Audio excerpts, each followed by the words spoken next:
Et c'est là qu'arrive cette scène où je décris l'être humain face à ses doutes.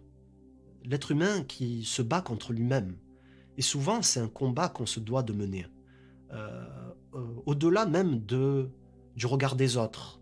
Parfois, on peut être notre plus grand adversaire et c'est ce que j'essaye d'expliquer ici, ce qui se joue dans l'esprit d'Ayato, ces idées noires, comme un dialogue qu'il a avec lui-même.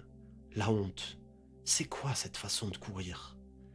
Aller dans l'extrême et se dire ça: «J'ai aucun talent. En fait, je perdrai jamais du poids».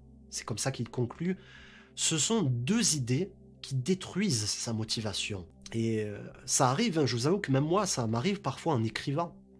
En écrivant, en me disant: «Mais je suis nul», heu, parce que tu as un regard dur vis-à-vis de toi. Lorsque tu vois tes premiers écrits, les premières versions de tes histoires, c'est comme je vous l'ai déjà dit, c'est toujours catastrophique. C'est comme ça pour chaque auteur, ça ressemble à rien et du coup tu doutes et c'est ce que ressent Hayato à ce moment-là.